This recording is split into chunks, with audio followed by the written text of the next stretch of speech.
This episode of the Community Workbench podcast is proudly sponsored by yours truly, Matt Noren of Remax Bell Park Realty. For all of your real estate needs, residential and commercial, call me 860-428-6534. Your dreams are my job. Welcome to the Community Workbench. This is Matt Noren and Kyle Morrissey. We are your hosts of the #1 podcast in my basement. At the bench, we try to repair the sense of community. So every week we bring you small businesses, entrepreneurs, community leaders, charities, and pretty much whoever we feel like talking to. And today we feel like talking to community leader and DJ, Steve Guilbault. I was figuring I was in the last part of that. That's somebody we wanted to talk to because I'm like, which one of those on the? No, that's not me. No, that's not me. That's not me. Oh yeah, that's me. I'm the guy they want to talk to. Yeah, that's the one. I don't know. Community leaders seem to fit. I don't know who I lead or who's following me. So when we met almost 20 years ago, over 20 years ago, I was in high school. You were in college. We were at open gym at Ellis Tech, and we were playing basketball. And that didn't amount to anything, but yeah. Life goes on in so many ways. Absolutely. But then all of a sudden, one Christmas, you're dating my cousin. Yeah. It was like, how many years later? Yeah, it's crazy how I was just having this conversation yesterday or today just about just the small world that we live in, and like you just never know where people are going to cross paths and come back into your lives and stuff like that. And it's funny because DJing is how Kim and I met, and I was doing a charity event, and she was there because I think it was her cousin that was putting it on. It was for a local family that had some needed some help financially and stuff like that, so we were doing some fundraising, and there she was, and we had mutual friends coming up, and she did not think that much of me when she first met me. She found me to be obnoxious, very full of myself. She just goes to show she's not a very good first judge of character. Eventually she comes around and figures it out, Yeah, it's not that you're an acquired taste or anything. I always say that, the whole first impression thing, I'm terrible at that. I don't know, we clicked right away. Good point. Although it's me. Right. So it's funny just how everything comes back together, and it was funny. I walk into her parents' house, and there you are. I'm like, hey man, I know that guy. Small world, right? Yeah. It was pretty funny because sometimes she's like, well, they won't know him. This will be a big surprise, and then we know each other. Well, we were just at a function for her work the other night, and she's like, "Oh, that's so and so's wife," and I'm like, "I know her." She's like, "How do you know her?" And then I get up and I give her a big hug. And it's like, "Hey," and it's But the other thing, you're a teacher, so like you meet thousands of kids and parents over the years. How long have you been a teacher? 25 years, I think. Wow. What year is this? 90. So I started 99. I started in 99. So however many years that is. Yeah. So about 25. And so for me, I'm also what I consider to be what I refer to as a professional vagabond. I never stay in a place very long. So I move around a lot. So I got to meet a lot of different families in a lot of different places. I got to be principal of a Catholic school for a year. That was a unique experience. Yeah, sure. They let you stay 1 year. They closed the school down. So, I mean, it was around for hundreds of years.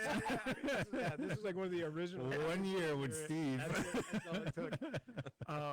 It was one of those things that the opportunity came my way, and I was like, yeah, why not? Because how many people get to say they have that on their resume? And I mean, I had no. And I didn't have any degree in administration. I had no desire to get a degree in administration, but it was basically the pastor of the diocese of the church was like, "Hey, you want to be principal?" And I was like, "Let me think about it." And then a little bit after that, I was like, "Yeah, why not?" And then try. Yeah. And it was a great experience. I mean, I have no ill feelings towards it. I mean, it was a struggling school, and we tried our best to do what we could, and it just didn't work out. And I went back to teaching, which is what I really. I mean, I had no dreams or aspirations of being, a principal or a superintendent or anything like that. I love being in the classroom. I love doing what I do. But yeah, it was a great experience. What level do you teach at now? Right now, middle school. So last year I was grade 7 and 8, and this year I'll just be grade 7. So, Oh wow. yeah. So, Do you have a favorite grade that you prefer? yeah, grade 7, actually. You've made it. Yeah.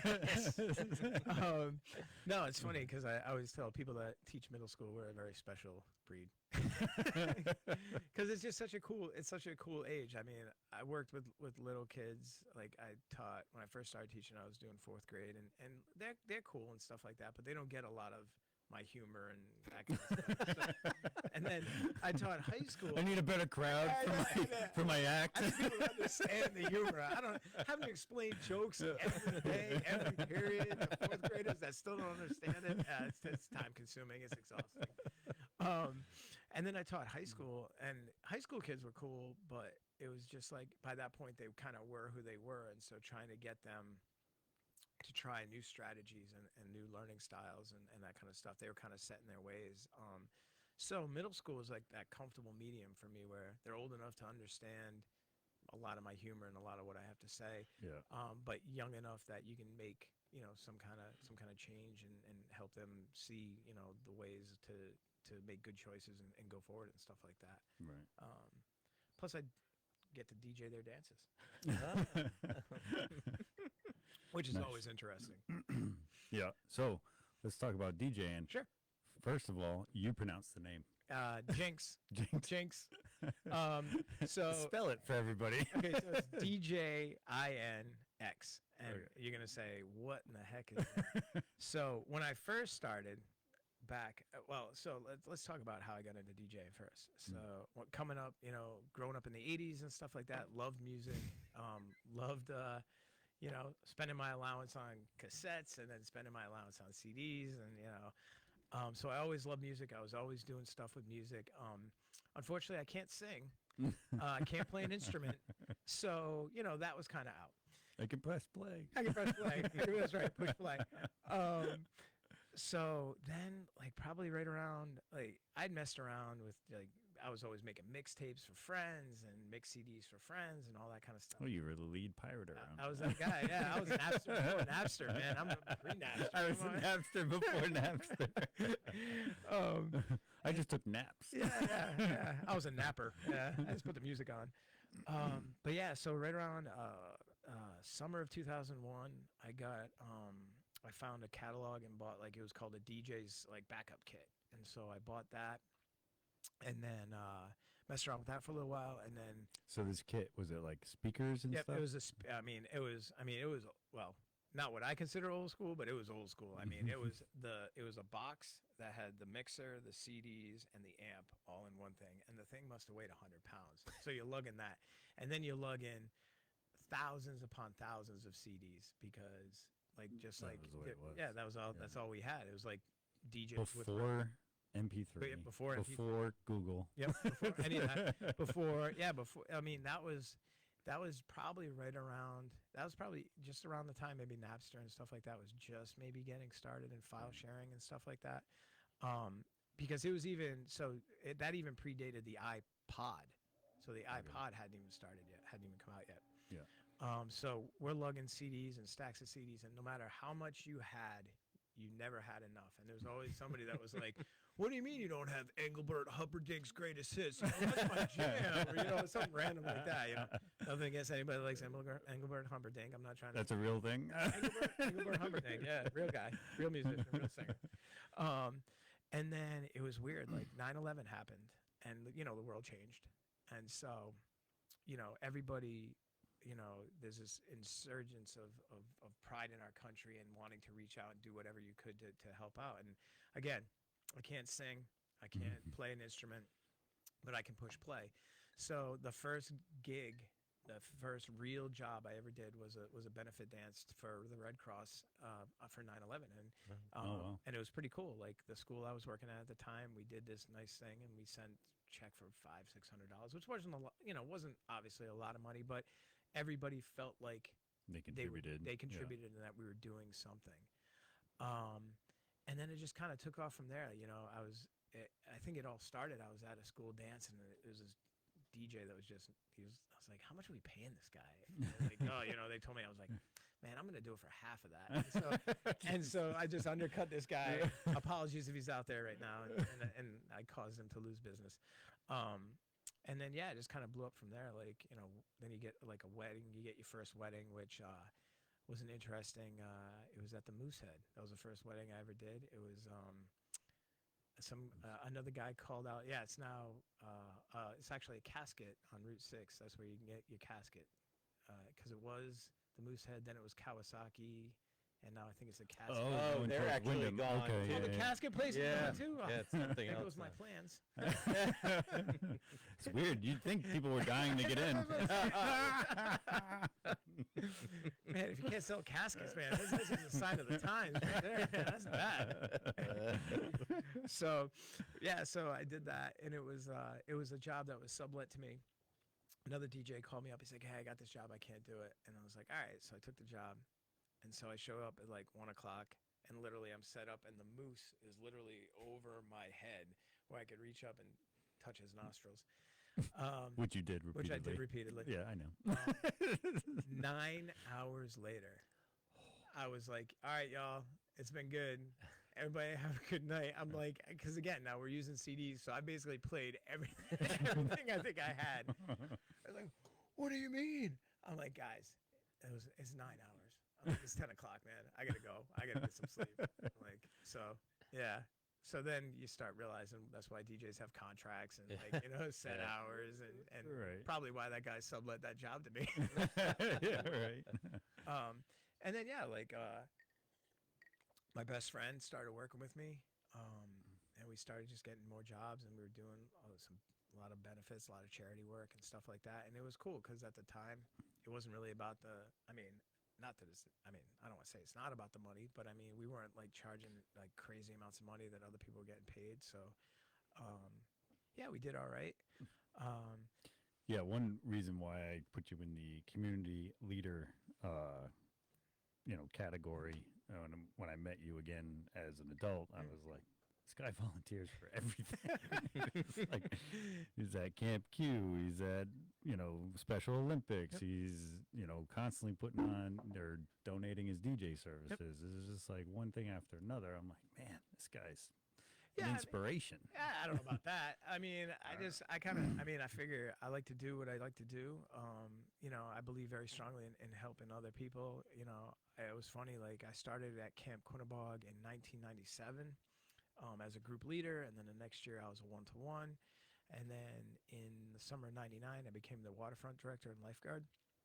And I did that for another 20 years, I think, or so. A little bit, maybe a little bit more than that. And then, you got to a point where like, all right, it's 25 years I've been working here. It's time to go find something else to do. And so another opportunity, I'd been DJing at another camp. And they're like, hey, why don't you come work for us full time during the year? We'll put a thing together for you. And I was like, all right, they created a position for me. It was cool. That was 2 summers ago. And then, like last summer, right before last summer, the administration changed. And so they're like, hey, you want to be a director? And I was like, a director of what? I'm like, I don't know. They're like, no. We just need, so it was cool.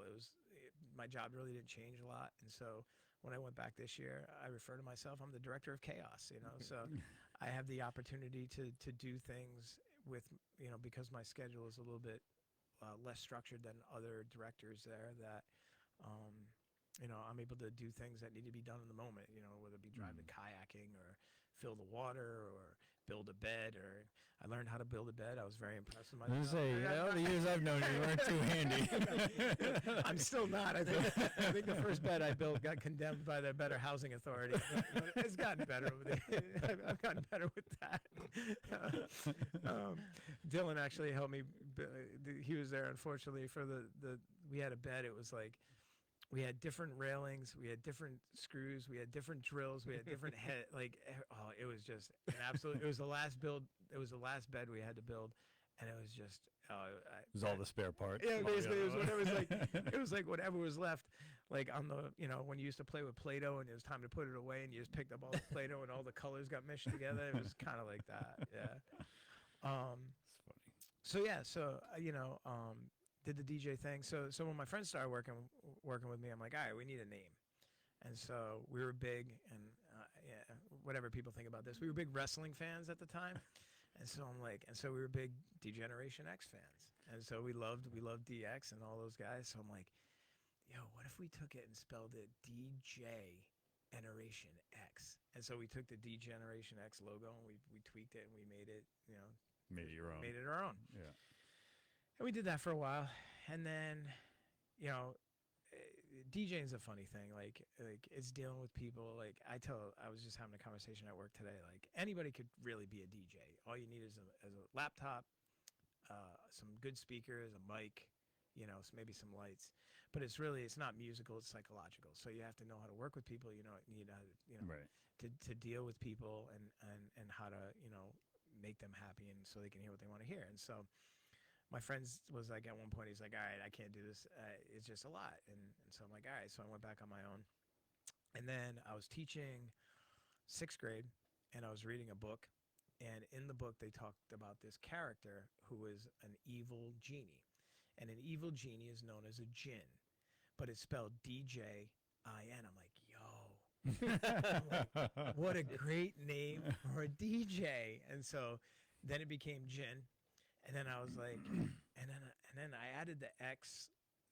Not last week. Yeah, last week. Not that long ago. Because even Kim was like, yeah, when did that happen? I'm like, I just thought of it. I'm like, because now it's like Jinx, and then it's a tribute to the original X that was in our name when we started. And so, because then it was like I was working at a school, and they're like, they're like, what's your DJ name? I'm like, Jin. And they're like, gin? Like the drink? I'm like, no, gin.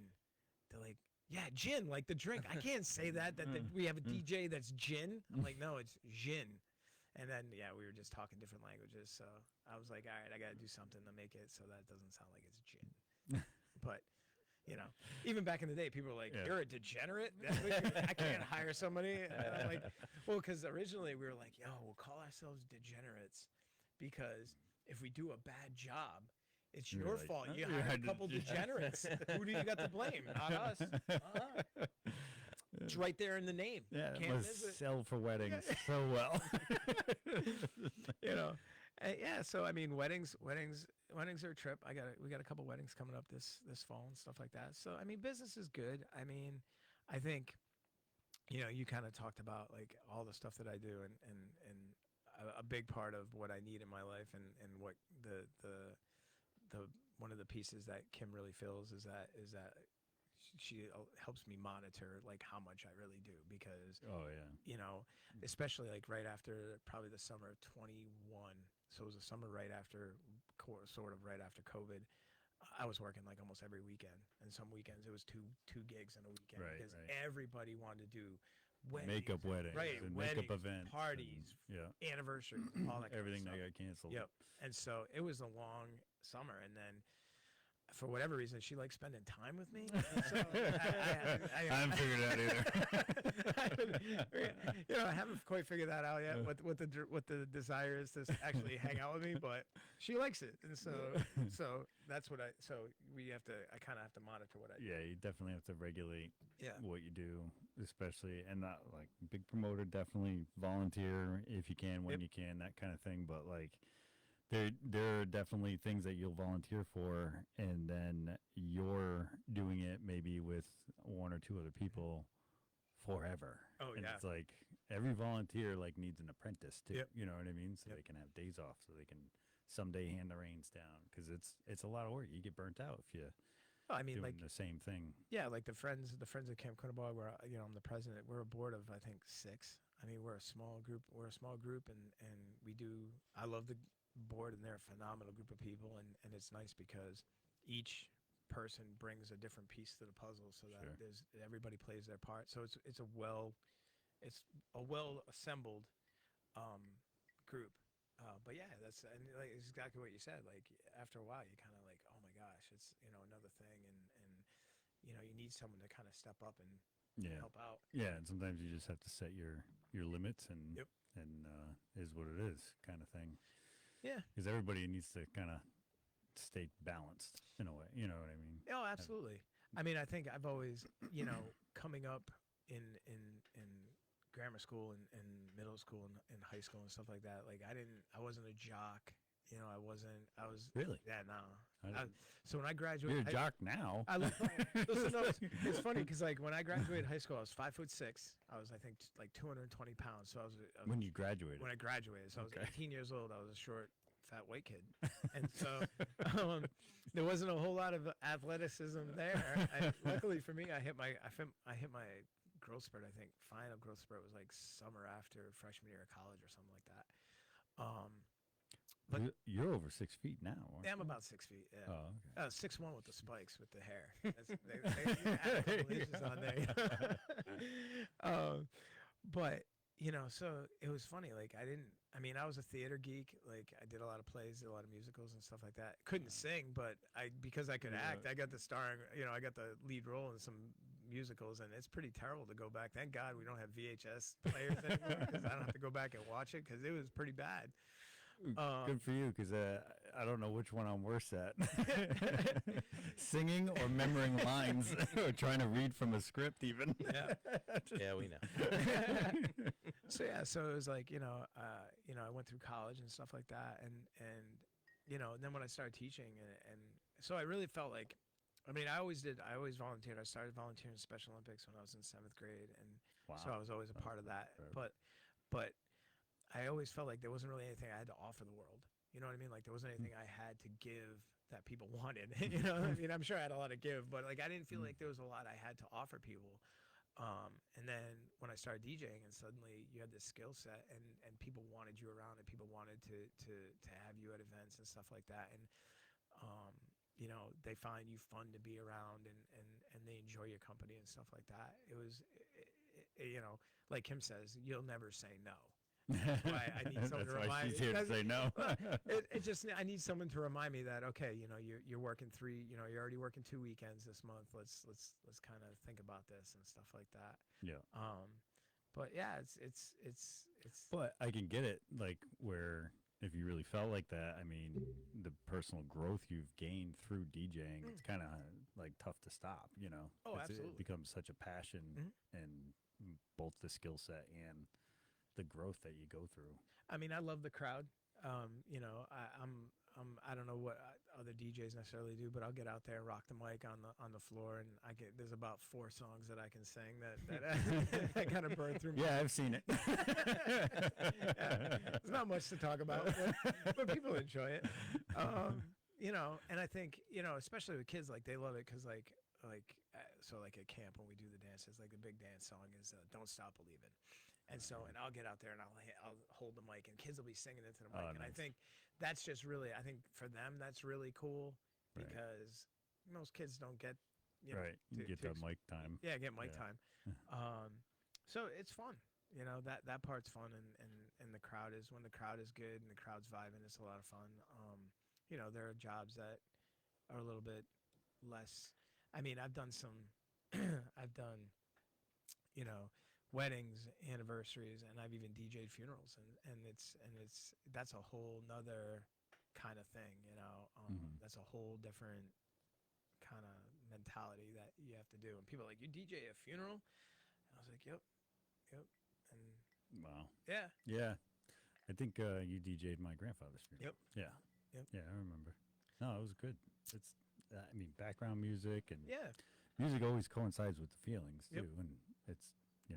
When you're feeling down, there's certain songs that'll bring you up, and vice versa.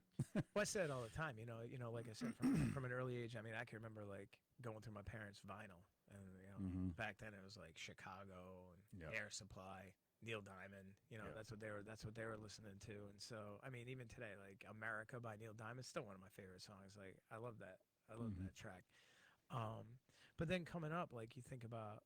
For me, people are like, how do you listen to, like, I have friends that are like, they're not country fans. Like, how do you listen to country music? I'm like, well, coming up as a kid, when I went to high school, my grandfather would drive me to high school often. And he was a big old school country. Same with my grandfather. So same thing. Q100, man. It was that was all we listened to. And so, for me, I tell people all the time, it's not really about the music. It's about the memories that you have connected to that. Right. And that to me is almost every genre. Yeah, absolutely. Everything that I listen to, a lot of it, the newer songs you definitely either have a feel for or you don't. And then, but I mean, I have like in my kitchen right now on the hutch is all my parents' vinyl records. And we pull out the record player once in a while and just play those. Or sometimes we have Pandora on the TV. It's like same thing. Well, and it's funny too because like the people say, "Oh, Steve, when did this song come out?" And I'll be like, "Oh, that was 1996." They're like, "How do you remember that?" I'm like, "Because I remember where I was, what grade you were in, what dance you went to." We were shooting around. We were playing basketball yesterday, and I was like, I forget even how we got on that one of the conversations. I was like, "Oh yeah, man, Motley Crue, Girls, Girls, Girls." I remember that album came out. My grandmother bought it for me from Record Town at the Auburn Mall for getting a good report card. Nice. And I was like, and Mike's like, dude, how do you remember that? I'm like, I don't know. I have no idea. What is it? Strawberries? Strawberries. Strawberries. I remember getting Strawberries gift cards, birthdays and Christmases. It was like what you got kids in junior high and high school. It's like, well, I always said too, like kids today will never understand. Like on Tuesdays was when new music came out, and so you had to jet down to Strawberries to get that new set, that new CD, whatever it was. And now, people are skipping school. I would send my friends out when like Use Your Illusions came out in '92, and I was like, yeah, man, you finally came out, and like people like. And then we'd all pass it around and make copies and stuff like that. Like I said, Napster before Napster. Right. But yeah, I remember and then then when I started teaching, then I'd have to leave school on my plan period to go. Like Limp Bizkit's new album came out. I had to get out, and pick it up. But yeah, I mean, music is, like I said, it's not about the music. It's about whatever feelings or memories that you have connected to it. And for people that don't, I feel bad for them because yeah, it's very rare to like meet somebody that's like, I don't listen to music. Yeah, I don't listen to any of it. Yeah, like my grandparents on the other side were like that. They always had the news going. Oh yeah, they never had music going. It was always funny that way. It was funny. I was sitting in my classroom in a school, and I had my headphones on, and we had a new assistant principal. He went to one of the other teachers. And he's like, apparently he was talking to me while I was sitting on my bulletin board, but I wasn't listening because I had music going on. And Nice. It's like, he says to me, he's like, does he always listen to music? And they're like, yeah. And even when there's not music going outside, there's music going on in my head. It could be, I could be singing a song, I could be writing a song, I could be, whatever. I love writing music. I love writing rhymes and stuff like that. It's had some friends coming up. When we were like early on at teaching, we just get in the studio and mess around and just lay down rhymes. It was terrible. It was god awful. Nothing I wanted. You want to share any of that? No, not at all. Not at all. Not at all. But it's funny because like even my son Dylan, like we did one back in the spring, and he got on the track and he had some fun with it. And whether it's your thing or whether it's not, it's funny to hear. It's cool to hear like your own voice, your own words, stuff that you've written, you've made up, and then to lay it down on tape. It's a cool experience. Right. So yeah, I love that kind of stuff. Like I said, I can't sing, so right. Rap is the only way to go. Luckily, I got a little bit of rhythm. I'm trying to think. My Kind of Night. Oh yeah. I was at a Jack and Jill where you were DJing. I made the mistake of asking you to sing one. I was like, because Kim told me that you sang. I'm like, really? And I was like, I'd like to hear that. And of course, you dedicate the song. Well, it's funny because that the night that Kim and I reconnected, that was one of the songs that I sang on the dance floor, and that became like our song, and we have like. That's when she found you not so obnoxious. Slightly less obnoxious. Enough to date you. Well, we chatted for a while. There was some texting first, and then I think after maybe a week or so, she's like, "All right, this is my phone number. We can talk on the phone now." And then after about 2 weeks of that, I think we just. All right, I'll be in the same room alone with you. Yeah. Well, let's make it a public place. But yeah, I mean, I think because that was around. Because I remember. That was in October when we first met up again, and then this was on Christmas Eve. I was at your house, and that was when I met the family, and that was I don't know.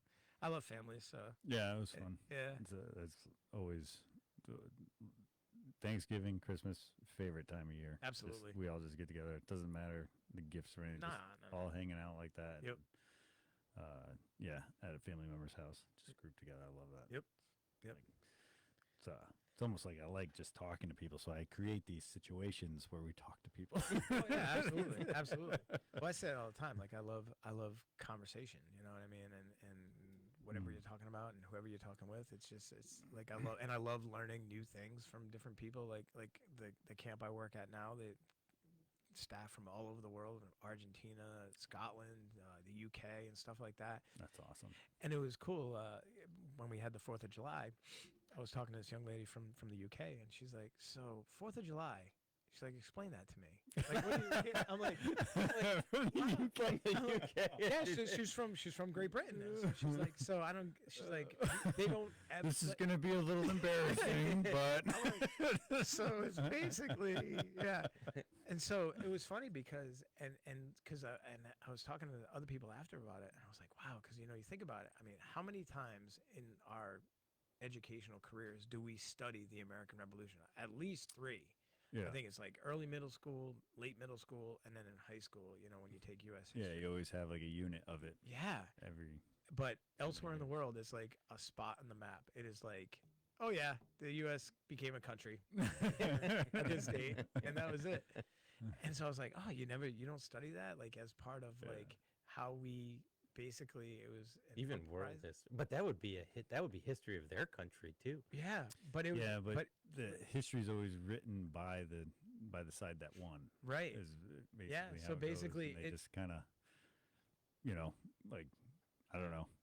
I guess they just try and, well, let's forget about this. Yeah, she said it's kind of like, yeah, so like it's a chapter in their history book where, yeah, the American Revolution is like, so it's funny to think about how, what we consider important to us is just a footnote somewhere else. Yeah. And vice versa, like a lot of the stuff that is important in their history is not as. Yeah, like as we probably don't know about it. we don't know about it here. Yeah.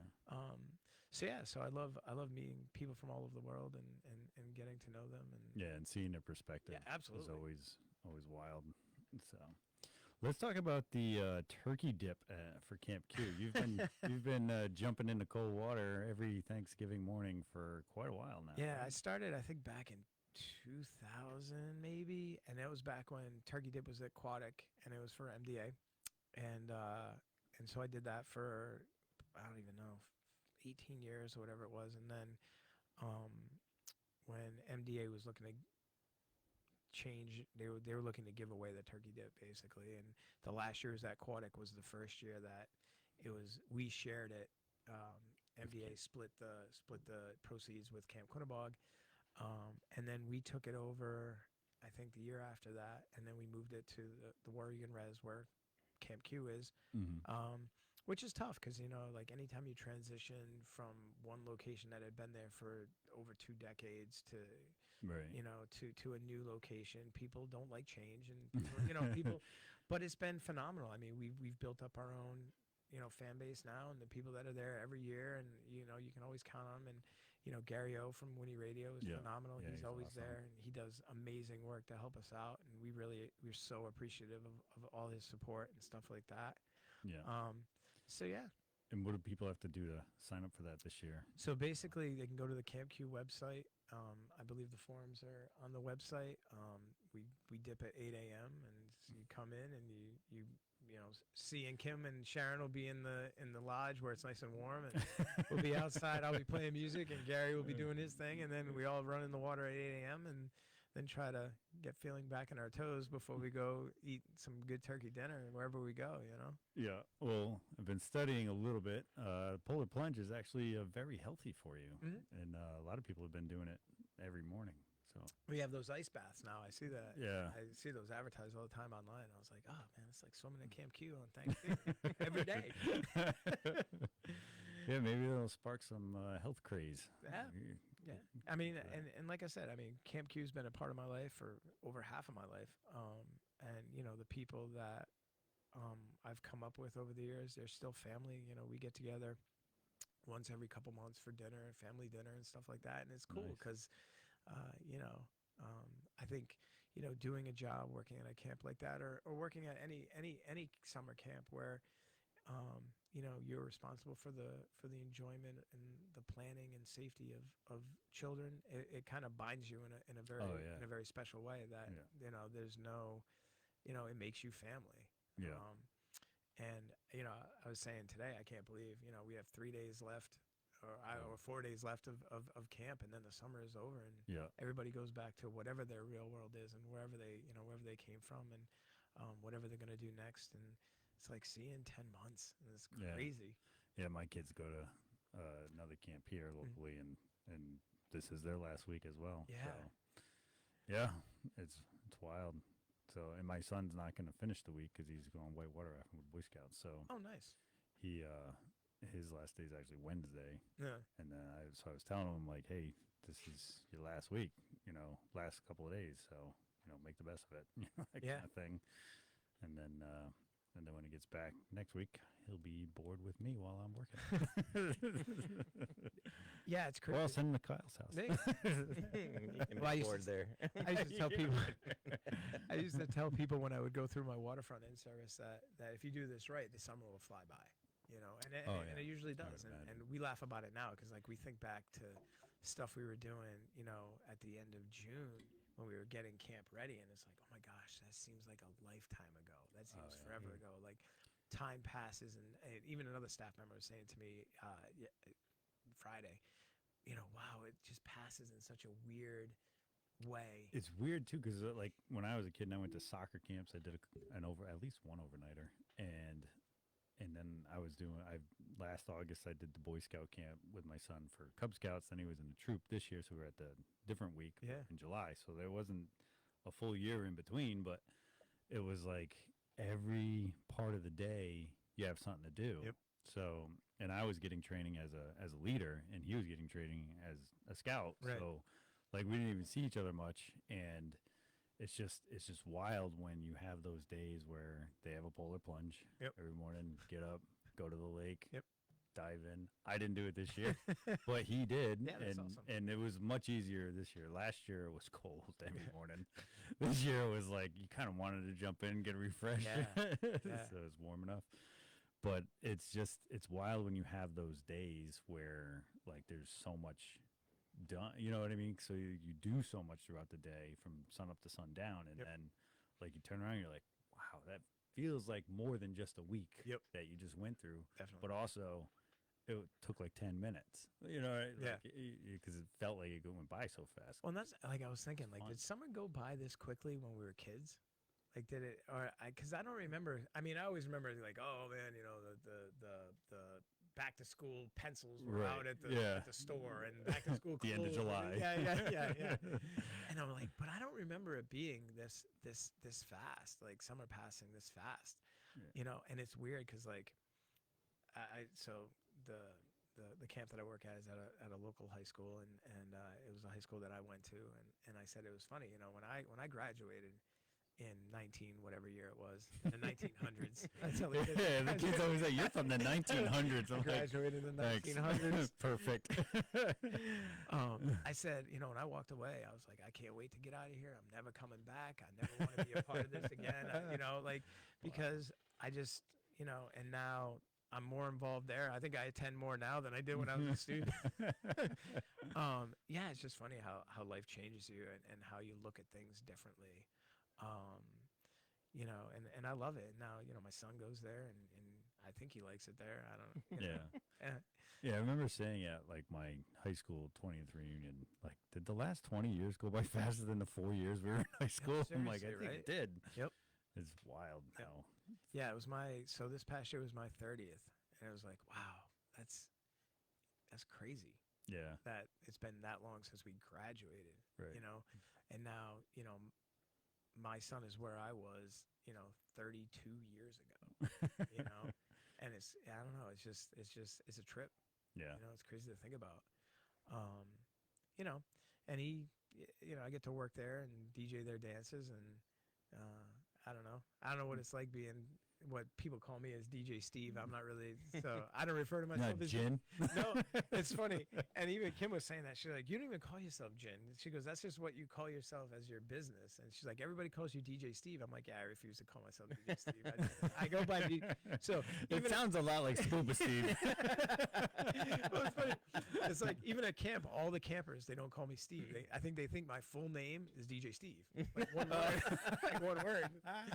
And so one of the staff on Friday, she said, I was talking to her about something, and she's like, thanks, DJ Steve. I appreciate it. And she goes, is it okay that I call you DJ Steve? Because some people call you DJ Steve and other people just call you Steve. I said, you can call me whatever you want. I said, I answer to both, DJ Steve, it doesn't matter. Yeah, you're not stopping it now. Nah, it's good. It's good branding. Yeah, it's fine. I don't know. DJ Steve just never sounded like a DJ name to me, I guess, but Right. I go by it. I wonder if Realtor Matt would ever take off. No, Probably probably not. How many syllables? I don't know. Realtors, that's the same as Realtor DJ. Matt. Yeah. We'll see who watches this. But yeah, I mean, it's been a trip, the last 30 years. I mean, getting through college and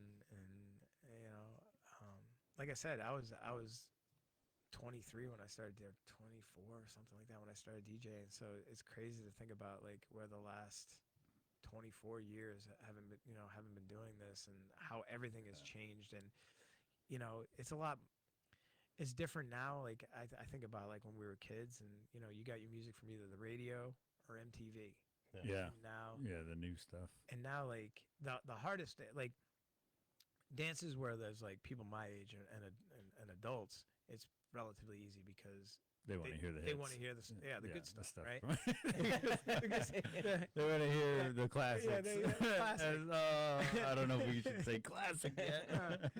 But like the hard part is like when you're doing like dances for kids, they have so much, like it's Instagram and TikTok and it's like all these different avenues for getting music, and so you have no idea what is good, or like we'll be doing a dance and somebody will come up and the same song gets written down 6 times because apparently I couldn't read it the first 5. So they have to write it 6 times, and then you're like, well, it must be a good dance song, and then you put it on, you're like, oh my gosh, this song is terrible. This is not The a whole good dance. floor clears Yeah, out. You're like, this isn't a dancing song. So I tell kids, I'm like, all right, so it's like you have music you like and you have music you dance to. And I said, sometimes those worlds blend and a lot of times they don't. So I try to stick to what I know and what I know is good. Yeah. But yeah, there's a lot of bad music out there. No offense to. Well, not even bad music. It's just a different vibe than what is like. There's the public or event type of music, and Right. it depends on the event. And it depends on the crowd, and then like we had a band here, and they were just like, yeah, we know some songs that you would think would bring in the crowd, but by the second like note, everybody has vanished. Yep. And it's like, and then you just kind of get used to it. You're like, oh, well, I'm glad we practiced that for 3 nights, Yeah. or 3 weeks or whatever. And Well, and I've said that like being a DJ is easy. If the song is not clicking, you just fade it out and bring in Right. something else. Yeah. Being a band is kind of like Like, you got to kind of finish. Yeah. You spend all this time learning the song, and now Yeah. it's like, well, I guess I got to finish it. Since we started it. But yeah, it's I don't even know. Like the music is just it's tough, and to explain to kids that it's just not. Dylan likes to laugh. We were at a middle school dance somewhere, and a kid wanted to hear some Rammstein, some Du Hast, and I was like, nah, my dude, not really that kind of crowd. And he's like, but I like that song. It's like I'm not hating on it. I'm just telling you, it's not really that kind of crowd. I remember in high school, there was, there would be requests for like techno was just coming out, Yep. and the mosh pit type of stuff. Oh, yeah. And they'd play the techno, but the mosh pit stuff was like you could tell like the chaperones and the teachers were like, Yep. no, let's not do songs like that. Because our school, I would say, wasn't really like that. Yeah. But they just didn't want to take the chance of like getting a mosh pit going Right. because it was like crazy. Well, I was just talking to one of our staff that she's a high school student, and she was like, yeah, how they actually like chicken fight on the dance floor, like literally guys Oh, good. get up on each other's shoulders and chicken fight.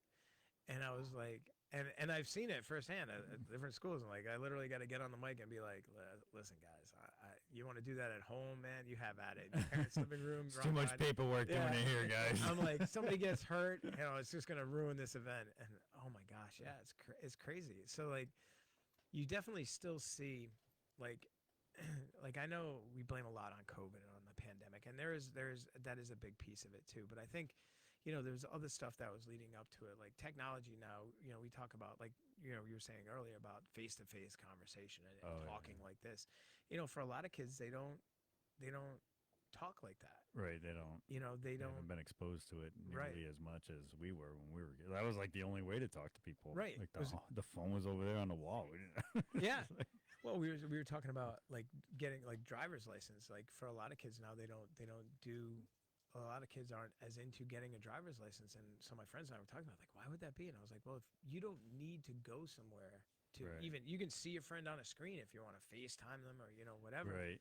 And they play video games together, and yeah, absolutely. So the world has gotten smaller, and because of that, you don't need to go and be with people as much as in order to interact with them.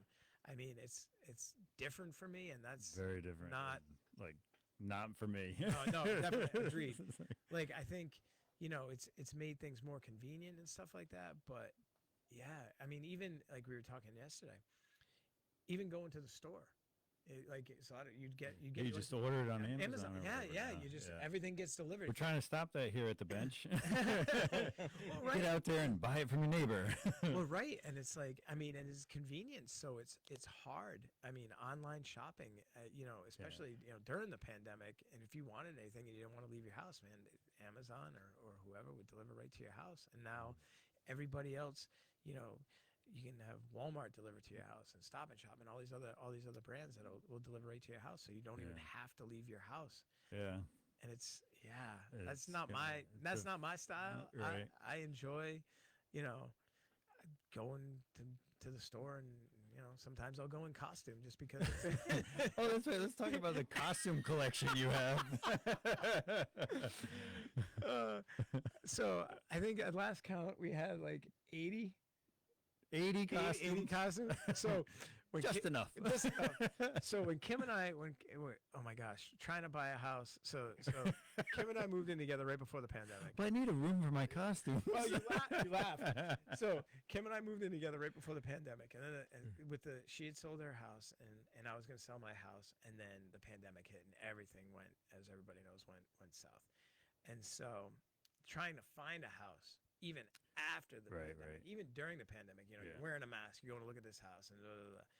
And so we got so burnt out. I don't even remember how many houses we looked at. It was a lot. And it was so sad, because like you'd love a house, and you make a bid, and then somebody would come and offer $50,000, like something ridiculous amount of money more. And so just this random day, she's like, hey, look, this house is having a showing. Do you want to go look at it? I'm like, not really. Because I'm really just burnt out. I'm really frustrated. It's really sad, because I said, I'll either go and not like the house, or I've wasted a day, or I'll love the house, and then we'll get underbid, or somebody cut us out from underneath. And so we went. I'm like, all right. I'm like, we'll go. All right, let's go. So we were the last ones there. And so the realtor was still there. And so me being how I am, I'll stand there and talk to anybody, because why not?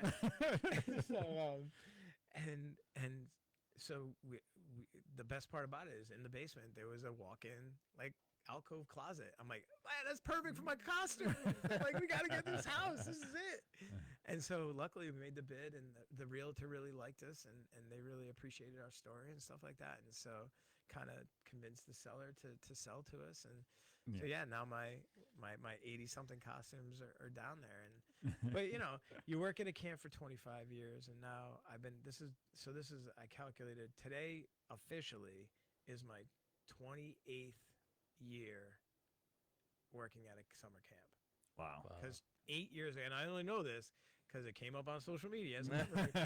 8 years ago, I got my 20th plaque for Camp Q. Oh, okay. Yep. And so now 8 years later, I'm like, we're at an LT meeting today. I was like, and I made that comment. I was like, I realized that my camp life is older than everybody in this room except for like two of you. And I was like, but I just want to let you know that I appreciate, I want to let them know I appreciate them, and I love what they do and stuff like that. Nice. But yeah, so you do that long enough, man. You gather some costumes and Yeah. So you DJ with the costumes. You go I to DJ events with Yep, them. the best. I did it at a friend's wedding, and her fiance or her husband says, "I want costumes. And I want costume changes." Like, Wow. well, all right. So it was awesome. I got to be Captain Jack Sparrow. I was Captain America, and I forget who the third. I did 3 changes though. So I was 3 different. Yeah, it was 3 different outfits, and Yeah. and they loved it. And That's fun. I think it was weird. Like the groom loved it because he had a great sense of humor. He was a good guy. But you didn't run it by the wife. No, the wife knew because she and I had worked at camp together, so she knew okay. what I was like. It was the guests. All of a sudden, Captain Jack Sparrow with the big dreads and the hat is like walking through this wedding reception, and people like. And then Captain Jack Sparrow goes away, and next thing you know, Captain America's walking through with this big shield and is, hey.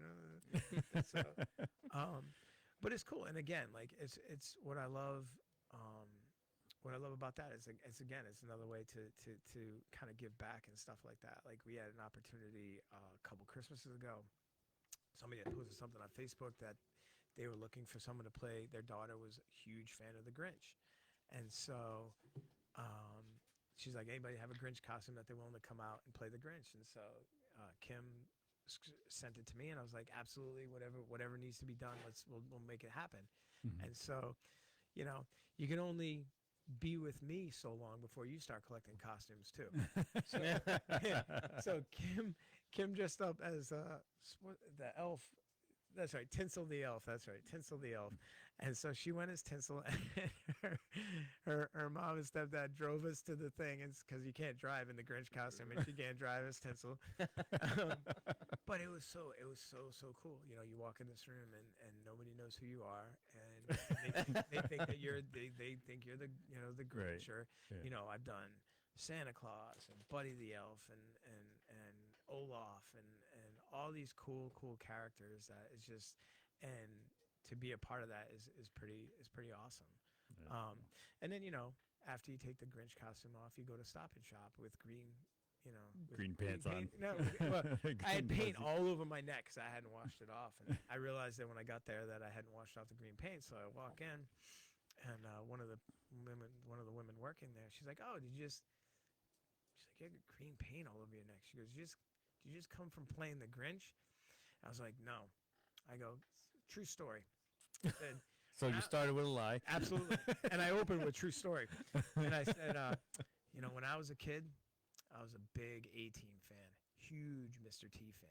I said, all I wanted for Christmas was a Mr. T gold chain. And I said, but my parents, they couldn't afford real gold. So but wouldn't you realize they sent me this gold chain? I wore it all day, and look at what happened to my neck. And I can't repeat on the air what that woman called me and what she said to me. And then she's like, "Oh my gosh, I'm so sorry."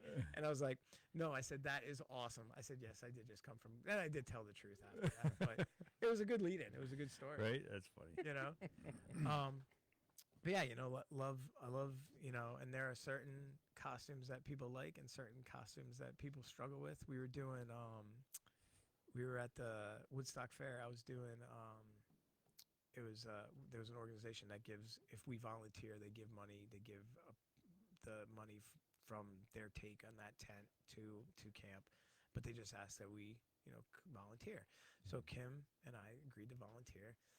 I don't really know what to do in a tent, like trying to sell merchandise. So Kim went in the tent, and I put on the Macho Man Randy Savage costume.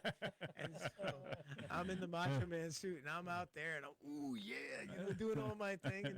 And wouldn't you know, Kim's uncle is walking by with his wife, and I was like, so I walk up, girlfriend, significant other.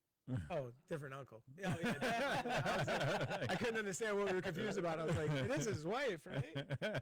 Yeah, I'm good. All right, good. Just checking. I don't want to get anybody into trouble. So, of course, I walk up, and I'm like, oh, yeah, check it out. And he's like, get away from me. And I'm like, no, man, come on, my man. And he's like, I'm going to punch you in your face. I'm like, no, man, the Macho Man. And I'm like, you got to look over there. And he's like, no, get away from me. I'm like, no, man, you got to look in the tent. I think you know that person right over there. Oh, he didn't even know who you were. No, he had no idea. He's like, man, he's like, I should have known it was you. As soon as he came over, stopped being obnoxious. And I was like, yep. And he's like, yeah, I should have known it was you. But yeah, that was a gift. That costume was a gift from a friend of mine from Camp Q. He bought it for me for Christmas, and it was an interesting experience that summer. I told him I would wear it to camp, so I wore it to camp, and the camp director's like, you know what you should do? She's like, you and the assistant director go to Cumbies and buy a Slim Jim. I think I've seen the video. Yeah, it was on YouTube. So I go in there and I do, and this is I can't remember if it was 20. It must have been, I think it was summer of 21 maybe, because we weren't wearing masks, but some people were still wearing masks. And so there was a guy in the store, and I was like in his face, and it made me wicked uncomfortable. So I was really obnoxious. I know that's hard to imagine. The Macho Man.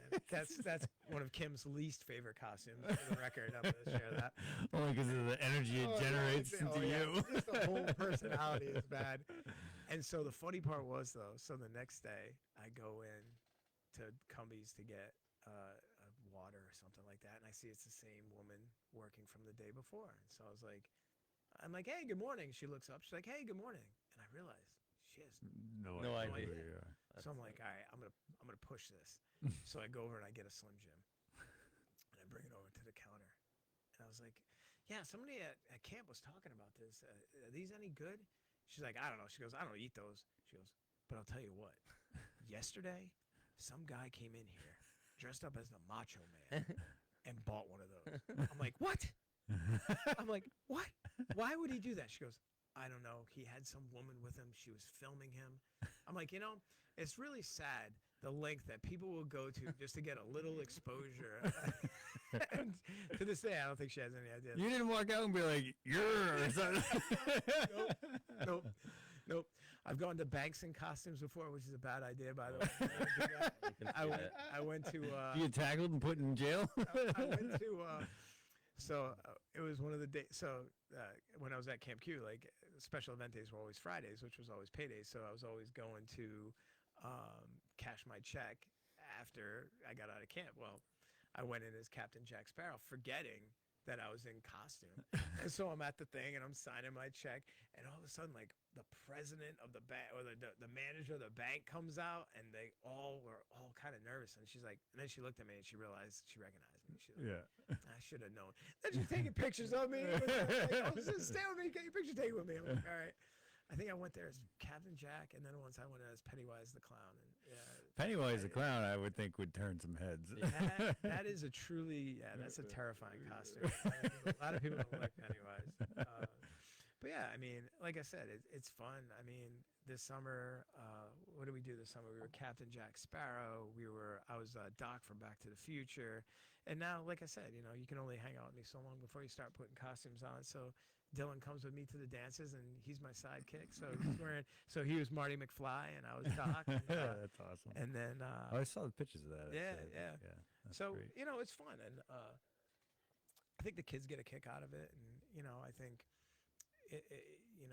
working with schools, kids, and stuff like that. I think they forget we're human, and that we don't live in the school, and that we go out and we actually have lives and do things outside of school, which is why I love living in the town that I work in. Like, I love running into people either current students or former students, and one of my favorite things is when kids are not kids but like young adults come up and they're like, hey, Mr. G, I remember when you were, and then they tell this story, and it's like, and you're still a part of their lives. I've done that with some of my teachers, and the fact that you still call them Mr.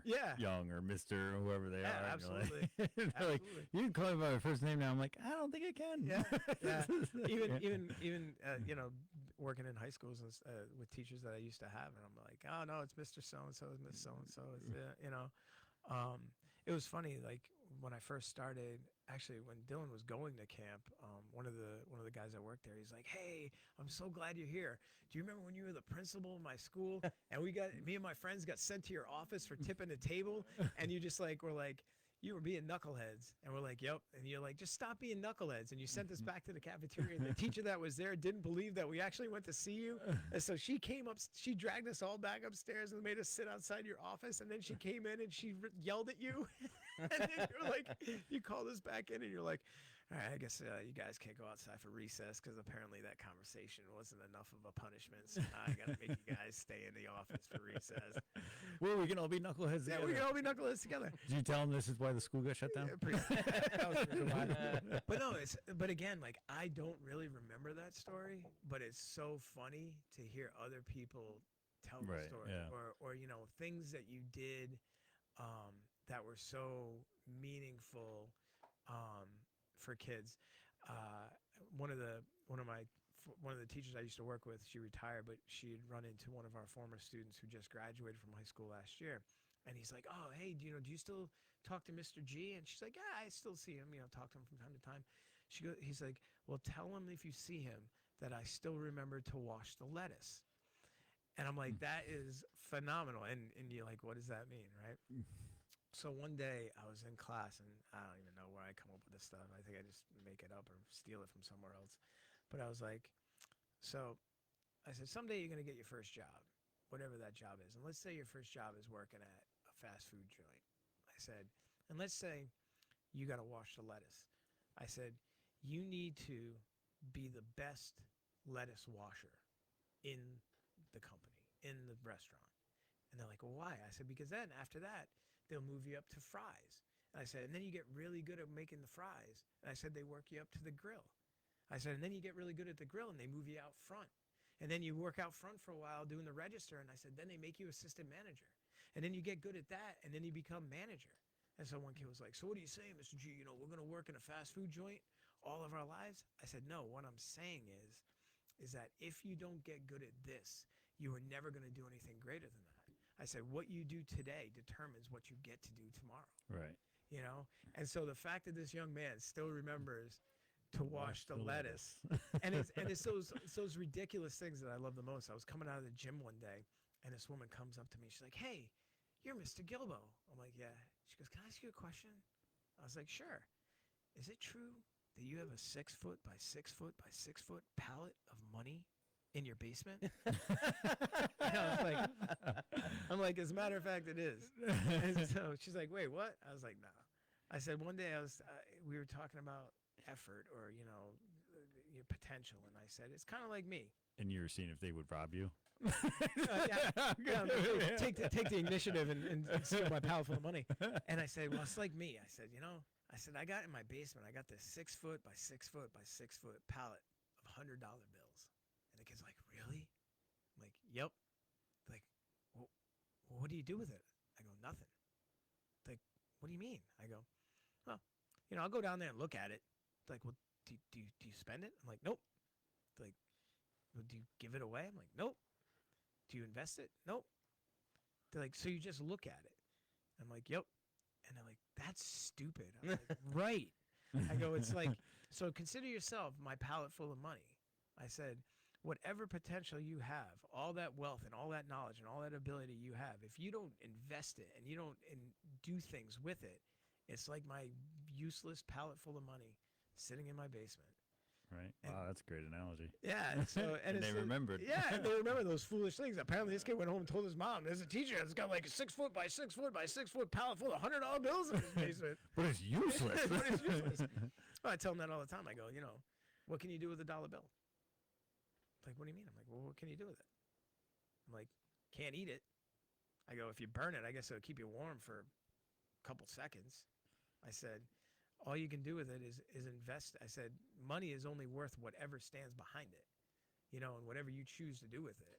I said, but physically, it's pretty worthless, Right. and they're like, oh yeah, so, yeah. Yeah, that's cool. Yeah. Well, you're just dropping bombs of knowledge on us. Teacher Steve. Teacher Steve, DJ Steve, DJ Steve. President Steve, I guess. Principal Steve. It's former Principal Steve. Short-lived Principal Steve. But yeah, I mean, I guess, if I try to tell people, I look at my life and I look at things that happened to me over the course of my life, and I always talk to kids about my car accident and stuff like that and how that changed my life, and I think about what you do with it after that. I say, you can't stop bad things from happening. It's all about what you do with it, after the fact. At 16 years old, to almost lose your life, and then to have to then turn around and relearn how to learn and all that craziness, stuff like that.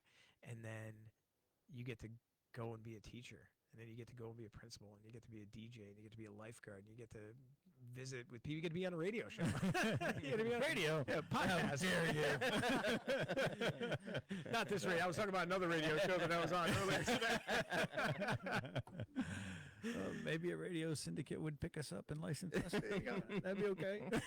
But I guess my point being that you just never know, like what you're going to be able to do and what you're going to bring to this world, and the impact that you have. You may not know about it until years later. I love, like I said, I love running into former students and hearing about like what they're doing now, and if I had any even small part to play in it, it makes it all worthwhile. Right. Yeah. All the craziness so and cool. every school day and all the insanity that happens and all that is Director of chaos. Yeah, director of chaos. Some days you're not sure if you stopped some or started some. Yeah. I'm controlled chaos. Yeah. Chaos is all right as long as I'm the one controlling it, and I'm the one directing it. It's when chaos comes from outside and it's too much, it's a little bit harder to control. But yeah, I love that. I love that stuff. And I remember when I was teaching high school about 12 years ago, one of the kids asked me, like, what are your goals in life? And I was like, wow. I said, I don't know. I said, because I always wanted to be a teacher, and here I am. I said, I always wanted to be a lifeguard. And So what's your goals now moving forward? Yeah, and I'm like, you know what? I don't know. I go just to keep getting better at what I do, and Nice. taking advantage of whatever opportunities come my way. And if there's any lesson in that, I guess that's my one message, that whatever chance you have, whatever life gives to you, you take it and you make it a little bit better, and you hopefully you pay it forward to the next person, and that's about it. Nice. Steve, I can't thank you enough for coming down and hanging out with us. Hey man, I thank you same. guys. People like, when I was telling people at work that I was coming to do this, like, what are you going to talk about? I'm like, I don't know. What do you mean? I'm like, I have a general idea, but until I get behind the mic, I'm like, I don't know. You and I are never short for words when we're together. Always find something to talk about. Absolutely. If somebody wants your DJing or costume services, where can they reach you? Yeah, Facebook's probably the best way. Instant messengers, that kind of stuff. Steve Guilbault. My number's I think it's on my Facebook somewhere. I think. You don't want to say it right I now. don't want to say it. Instagram. I mean, I love doing jobs and stuff like that. But like I said, it's also, you got to make time for your family, and you got to have that balance. That's key. Yeah. But yeah. Awesome, man. Sweet. Well, till next time, maybe I'll see you at the turkey dip. Hopefully. Thinking about it this year. Definitely. Maybe. Man. It's a trip. It's kind of cold, though. Everybody, thanks for watching. The Community Workbench family is promoting the Be the One campaign. It was started by the American Legion in efforts to stop veteran suicide. For more details, visit betheone.org. Join us Monday night, August... What day is that? I have the wrong 12th. date here. August 12th. All right. What do you have? I have the 5th because I didn't copy and paste enough. Next Monday night, we will be interviewing Dave Lewis of Lewis Electric, a veteran-owned and operated local business. His number is 774-230-9515 for all of your electrical needs, both commercial and residential, I believe. He can also be found on Facebook under David Lewis III or Lewis Electric. So we will see you next Monday at 6. As always, buy local, hire local, dine local, volunteer local, and donate local. Have great days, everybody.